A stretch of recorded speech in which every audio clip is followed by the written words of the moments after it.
Jody, and welcome back to my channel. In today's video, I will be talking all about the 23 books I hope to read in 2023. So, what books do I hope to read this year? Be sure to stick around to find out. Like I said, in today's video, I'll be talking all about the 23 books I hope to read in this very year of 2023. Now, when it comes to reading, I'm a bit of a mood reader. So, for today's list of books, I made sure to pick a bunch of different genres, and so I've got a lot of variety, because if I read a thriller, I'm not going to want to read a thriller next, so yeah, have myself some options here today. And so, before I get into my list of books, I'll just say what I'll probably be talking about today besides the 23 books. I'm going to be talking about each book a little bit here and there, why I like it, if the authors wrote anything else, what made me interested in wanting to read it, as well as letting you know if the book has been adapted or it's going to be adapted, just to give you a heads up in case you are someone that likes to read a book and then watch an adaptation of that book. Okay, so let's get started. In the first section of books I will be talking about are all the mystery thrillers I hope to read in 2023.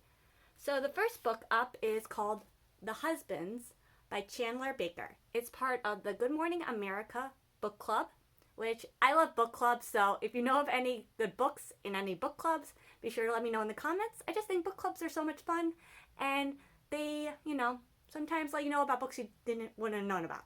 So, yeah, this sounds like a really good mystery. I obviously haven't read it, but it's in that mystery thriller category. It sounds interesting, and that's all I need to feel to want to pick up the book, Also, Kristen Wiig is going to star in a film adaptation of this book, so I'll let you know about that. Okay, The Husbands. Next up is Good Rich People by Eliza Jane Brazier. I heard a few people on BookTube talking about this book last year, and it sounds like super good. It sounds like a really good thriller, very intense, possibly extremely twisted, but yeah. So yeah, Good Rich People. Next up is The Last Thing He Told Me by Laura Dade, part of the Reese Witherspoon book club. This sounds like a really good mystery. I've heard a lot of people say good things about this, that they really like it. And also, this will be getting an Apple TV series adaptation. And it will be premiering, sorry, the date lost my mind for a second. It will be premiering around April of this very year, starring Jennifer Gardner, who's also executive producer of the show, and Reese Witherspoon is also an executive producer of the show. So that's super cool, and I really hope to read this and then watch the show. Next up is Rock, Paper, Scissors by Alice Feeney. I have never read anything by Alice Feeney before, but I think around September, her latest book called Daisy Darker came out, and everybody was talking about how it was so good. So I was like, let me check out to see if she's written anything else that I might be interested in. And this is one of the books I heard a lot of people last year talking about on YouTube. BookTube. And they said this is like so incredibly good, so many twists, so many turns, and I'm like super excited to read a really good mystery thriller. I didn't read many last year, and this sounds like a really good one to read. And sorry, I have a list down here of all the things that are getting adapted on a notebook. I just to make sure I don't forget. So if I look down every once in a while, that's why. But yeah, this is getting a Netflix TV series adaptation by, I believe, the same producer that's involved in The Crown, and I love The Crown, so this is probably going to get a really good adaptation. So yeah, Rock, Paper, Scissors. Next up is The Plot by Jean Hoff Korelitz. I've never read anything by this author before, but this is the same author who wrote the book that the TV show The Undoing is based upon. Now, The Undoing is not the name of the title of that book. They changed the title, but I didn't read that book. It would seem silly to read it now after watching the show because I know all the twists and turns. It wouldn't seem as fun. But what I'm trying to get at is I really like that story, and so I was like, let me pick up another book by this author. So I picked up The Plot, and also this is supposed to get a Hulu limited TV series adaptation. So The Plot. Next up is The Other Misses by Mary Kubica, and this is the same author who wrote Local Woman Missing. and everybody raves about that book. They really like it. And this was a book when I have that book, I have not read it yet. That's going to probably be an ongoing theme of today's video. I have that book. I have another book by that author. Haven't read it yet. But yeah, I have that book, and it's supposed to be really good. This book, on the other hand, I've heard not many people say they like, but I read the synopsis, and it sounds interesting enough for me to be interested in wanting to read it. And sometimes when a lot of people say they don't like a book, I'm like wondering, yeah, maybe I'll like it. I'm not as critical on books, so if I don't like something. But yeah, The Other Misses, it's supposed to get a Netflix film adaptation at some point. So yeah, The Other Misses. Next up on the mystery thriller list is The Housemaid by Freida McFadden. This is another book that I found out about because of BookTube. I actually saw it at the bookstore before. I heard a lot of people talking about it on BookTube, but what made me more interested in wanting to buy it was everyone said it was really, really good, and I don't know much about it. Obviously, it sounds like a good mystery thriller. Also, the sequel's coming out in March, so it is a great time for me to read it. So the first book will be fresh in my mind before reading the second book. And also, I believe it's getting a film adaptation at some point. The Housemaiden. Next up is One of Us is Lying. I actually bought this book around the time it originally came out in the stores, and I picked it up a few years ago because I thought I was interested in reading it at the time. I'm a mood reader, so I only read a few pages before I'm like not in the mood for it. Not because it wasn't good, but like I said, mood reader. But this is a book I've been wanting to pick up and read for a while, and I just got the streaming service that the TV series is on, so I was like, perfect time. Plus, I believe a third book, I think it's July, the third book in the series is coming out in July. So once again, perfect time. The stories will be fresh in my mind. And also, unfortunately, if you are a fan of the TV series, I did just find out recently that there will not be a third season of the show. It did not get renewed. So sorry about that, but I feel like it's still worth reading, and I am so excited to watch the TV show, and because I heard the good things about the TV show and the book series. So yeah, One of Us Lying. Gonna move some books over here because it's getting full. Okay.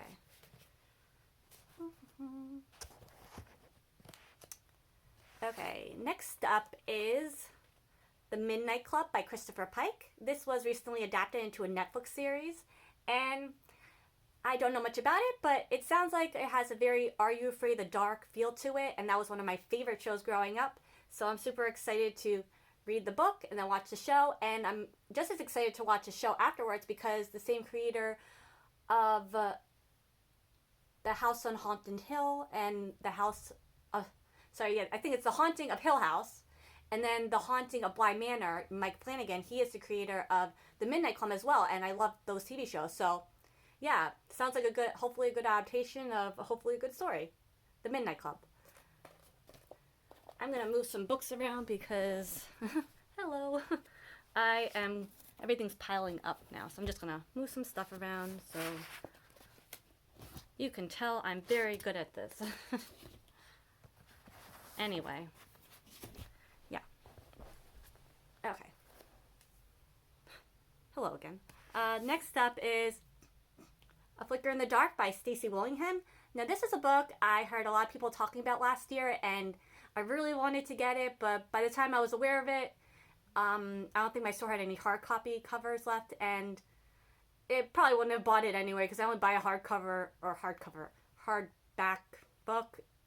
Whatever they're called, I only buy them if they're on sale, because they're too expensive otherwise, so it probably wouldn't have mattered, but I got this in paperback, I think it actually came out in my store maybe a week early, so I was super excited. So I was like, yes. And to me, this book I got it because it sounds like it has a very sharp objects by Gillian Flinfield to it, and I really like sharp objects. And yeah, sounds like a really mysterious thriller, and I can't wait to read it. I've heard good things, like I said. Also, Emma Stone is set to produce a TV series adaptation that will be on HBO Max at some point. Also, I believe the production company A24 is involved in making the show as well. And it sounds like a good combination for hopefully a great adaptation. So, yeah, looking forward to reading this, A Flicker in the Dark. Also, like I said before, I am a movie reader, so it's hard to say if I'm going to end up reading any of these books I talk about today. But this is one of the books that I will probably for sure read, because this is a very highly anticipated read for me. Sounds very mysterious, and yeah. This book I probably will end up reading, so hopefully. Okay, A Flicker in the Dark. And last up in the mystery thriller category, for the list of books I hope to read this year, is In My Dreams I Hold a Knife by Ashley Winstead. Another book I became familiar with because like basically it seemed like everyone on BookTube was talking about it last year, and I've heard nothing but good things, and sounds like a really great mystery thriller. So, In My Dreams I Hold a Knife. Okay, so that's it for the mystery thriller category for the list for the books I hope to read this year. Okay. Next up is general fiction, and the first book up in that list is Fleshman is in Trouble by Taffy Brodesser Akner.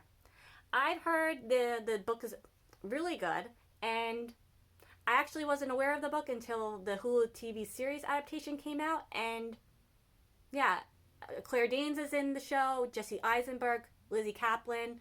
I love those actors. They're, from other projects they've done, and yeah, I'm like super excited to watch the show, but I really wanted to read the book first, and that's why I have it here. Also, I believe the author was involved in the creation of the show, and I love that when the author of a book is involved in their adaptation of their story, because I always feel like it has more of a chance to be really well done. And from what I understand, the TV show is very well done, so I really can't wait to read this and then watch the show. Fleshman is in Trouble. Next up is Tracy Flick Can't Win by Tom Perrotta. Now, it's funny enough, Election is one of my favorite movies ever. Step Brothers is my #1 favorite movie ever. Nothing will ever, top that movie for me. It's like my favorite movie ever. But Election, I would say, is a close second. And funny enough, I never knew Election was based upon a book before this came out, the sequel to Election. So, when I found that out, I'm like, I have to get the book Election and then get this and then watch the movie again. So, yeah.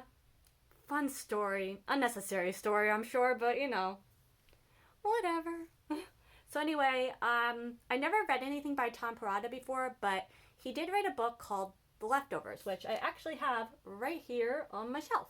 I have not read it yet, but I am a massive fan of the TV adaptation that was on HBO, and it was just such a great existential story, and I'm surprised, honestly, that it wasn't more of a widely popular show, but it was just a perfect show.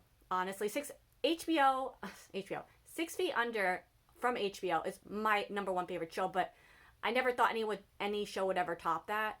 But The Leftovers is probably tied with that now, because I just love that show. Anyway, what I'm trying to get at is The Leftovers is based on his book, and I believe he helped out in the making of that show, and I like that story, so more than likely I'll like his writing. So I talked too long about this book. Yeah, Tracy Flick Can't Win. Oh, also, before I go, this is actually going to get a film adaptation on Paramount Plus at some point. Reese Witherspoon, who started in the original film, who was an original star of the film Election, is once again returning to play Tracy Flick, along with the original director of Election, Alexander Payne, is once again going to direct the sequel. So that's super cool. I don't have Paramount Plus, so it's a bit of a bummer for me, but hopefully the movie will, I guess, go to another streaming service at some point, or cable service, because there's too many streaming services and I just don't have that one. But yeah, I thought I'd let you know about the adaptation, and yeah, Tracy Flick Can't Win. Super excited to read this. Next up in the general fiction category is We Spread by Ian Reid. I think I've been saying that a lot. I've never read, yes, anything by this author before, but I do own another one of their books, because they also wrote a book called I'm Thinking of Ending Things, and yeah, Anyway, moving on to this. I've heard nothing but great things about this book. The lighting was bad for a second, so I've heard nothing but good things about this book and this story. I heard it's super emotional read, and probably will. It might possibly make me cry. So I mean, it sounds like very heavy story, heavy book, but you know, sometimes you find yourself in the mood to read a story about life stuff. So hopefully it won't make me too sad, but yeah, we spread. Oh, I'm sorry. Also, this will be getting a film adaptation, I believe. Let me just check where it might go to. Just a film adaptation, no particular place, so probably just regular movie theater kind of situation. But yeah, going to get an adaptation of this. So for people that have read it and liked it, you'll be getting a film adaptation. So we spread.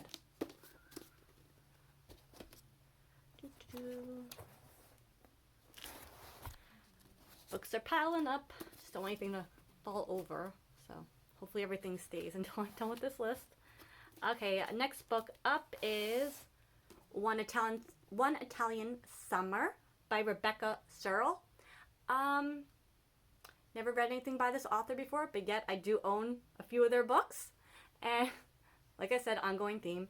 But yeah, I remember when I saw this at the store, reading the synopsis, and it sounds like it might be like another heartbreaking kind of story, but you know, sounds really good. I've heard great things about it. So yeah, One Italian Summer. Next up on the list is, next up on the general fiction list, and the last book on the general fiction list is called One Last Gift by Emily Stone. I also have another one of their books called Always in December. Have yet to read it. But yeah, this sounds like a really sad, possibly very sad story, but maybe uplifting at the same time, and possibly holiday themed, because I got it in the holiday section in that buy one get one half off sale at Barnes & Noble. But One Last Gift by Emily Stone. So that's the last book, like I said, in the general fiction category for today's list of books. Just going to move some of these around. Sorry for the delay. But, you know, I'm piling the books over here. I don't want them to fall on me. That would be funny, though, I'm sure, for you guys. Now, moving on to fantasy. Now, before I show you the book I'm about to show you, it's part of a series, and I don't have the first book with me because I'm a bit disorganized right now. My books are everywhere.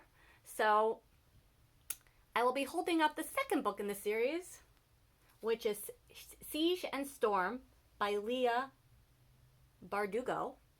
She wrote, this is the same author that wrote the Shadow and Bone series, and the Shadow and Bone series is a series I've been wanting to read for quite some time now, and I have almost all the books. I know there's 3 books in this series, and then like a companion series called Six of Crows. I don't have Six of Crows yet, but I'm a slow reader, so even if I started reading Shadow and Bone, like, I have still many months before I need to get to Six of Crows. But anyway, what I'm trying to get at is I've been wanting to watch the show, but I want to read the series first. Also, fantasy is a genre that I really haven't got into reading since I began reading again a few years ago. And there's so many people seem to like a lot of the fantasy series or fantasy books that are out there now.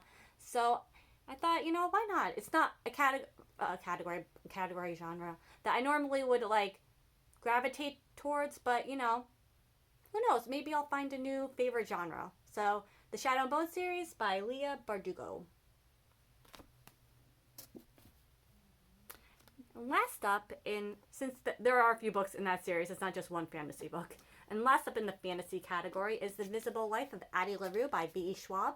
This is a book that, since I heard what it was like, I guess the premise of the story, I've been wanting to read. So, I heard a lot of people either really love it or don't care for it because the story could be slow moving at times. But it sounds like a very existential story, and I love stories that are existential, so this book is probably right up my alley. And also, it will be getting a film adaptation at some point, so for those of you who like the book, film adaptation. For those of you who didn't like the book, maybe the adaptation will make you like the story more at least. But yeah, The Invisible Life of Addie LaRue. And the last category I will be talking about today is the romance category. Another genre that I haven't really read too much of since I began reading again. I mean, I did read The Summer I Turned Pretty series last year, and that is very much a romance kind of series, but it also dealt with like life and stuff too. But like I think the mystery thriller general fiction is what I read the most of, so I'm trying to, like I said, with fantasy and romance, trying to get into a little bit more. Oh my gosh, I just realized something. Whoopsies. There is one more in the general fiction category. It was piled with the romance books. Whoops. Anyway, I guess the last general fiction book that I hope to read in 2023 is Eleanor Oliphant is Completely Fine by Gail Honeyman. And this is a book I've been wanting to read forever. It's part of the Reese Witherspoon Book Club. So I always gravitate towards books when I see that book club stamp on the, cover of a book. Yeah, so this sounds like another quite of an existential story and someone trying to find their way in life kind of story, which as someone who feels lost a lot of the times, I can relate. So yeah. Also, I've heard many people like this book and nothing but good things, and this will be getting a film adaptation at some point, so I'll let you know about that as well. So yeah, Eleanor Oliphant is Completely Fine. Now that's definitely the last for the general fiction category. Sorry about that detour. I was just about to get to the romance for those of you who like the romance novels and books. Here we go. First up in the category is The Fine Print by Lauren Asher. I've heard so many people really like this series. It is a series. This is the first book in the series. The third book, I believe, is coming out the very last day of January. But yeah, so it's like perfect time for me to read it this year because the story will be fresh in my mind and all the books will have come out at this point. So yeah, I never read anything by this author before, and no, I do not own any other books. Is the trend ceasing to exist right now? But yeah, I don't know much about it. It sounds like it's a romance of some kind, and it involves a amusement park, like a Disney World like a franchise, like something like that. I don't know. I just heard people like this, so I'm like, I want to read it. We'll find out if I like this kind of romance. I don't know. I don't know what the romance involves, but it sounds people like it. Like I said, I haven't read many romances, so we'll find out if I like the genre as much as others. But yeah, The Fine Print.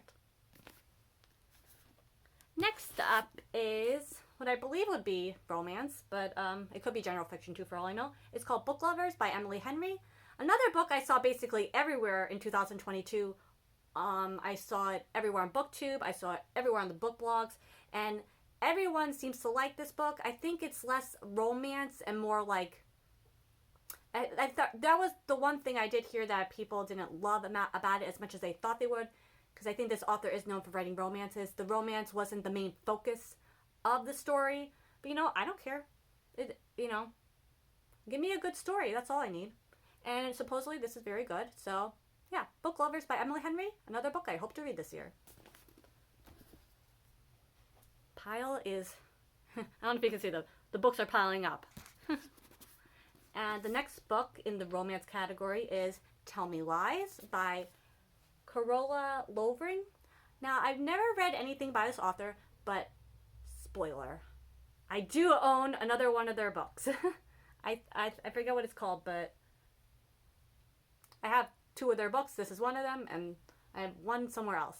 But yeah, I discovered this book because I was watching someone who was doing a video like talking about what they were reading, or they did a book haul or something, and I never heard of this book, but I saw that Hulu sticker on the book, so I'm like, oh, okay, this is getting adapted.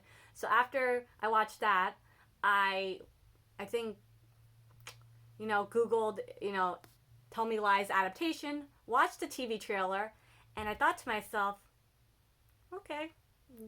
Like, personally, I didn't think the trailer looked very, very good. But I remember in the trailers, the trailer saying how this was like a bestseller in the year it came out. And I never heard of it. So I was like, so that struck me as interesting. But then also, I was curious about this book because there's a lot of times where a book will get adapted and the adaptation will be less than stellar than the book was. To me, the trailer looked bad. Like, the acting looked bad. It just did not look good. So I was like, is this a situation where a great book got a less than stellar adaptation?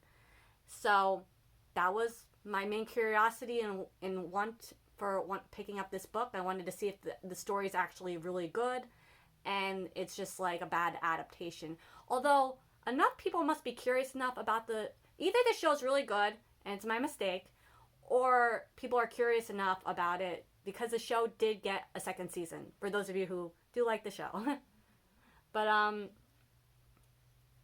also, I'm not really sure I should have put this in the romance category because it does sound like a very unhealthy, dysfunctional relationship.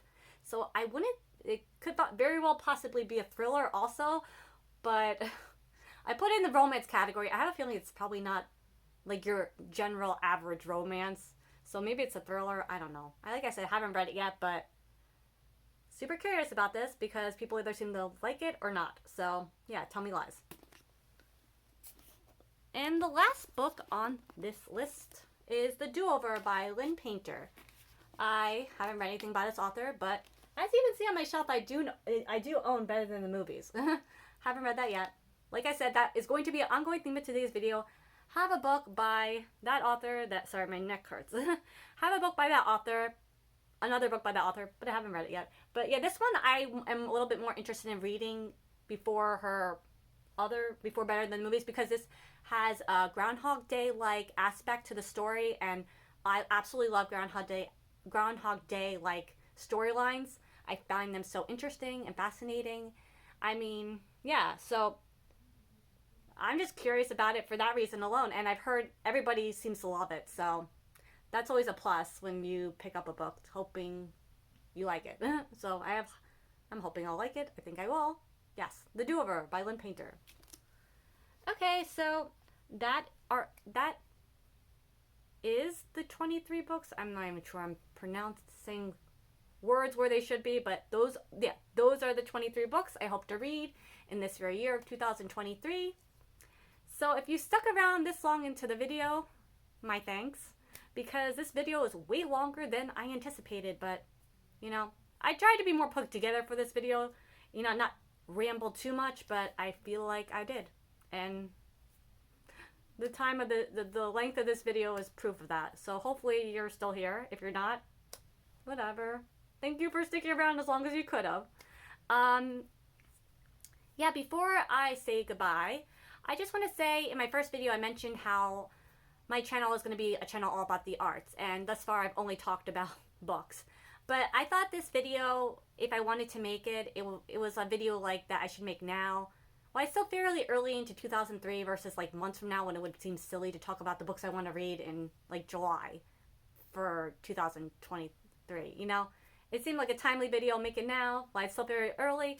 Maybe, hopefully, I was able to introduce you to a few books you never heard of, let you know about some adaptations that are happening that you weren't aware were going to happen, and yeah, so hopefully in future videos, like my next video, hopefully will be about, I love books, but you know, I love talking about books, but I like other things too. So yeah, be sure to look out for new videos where I will be talking about TV, theater, Broadway, movies, and books here and there as well.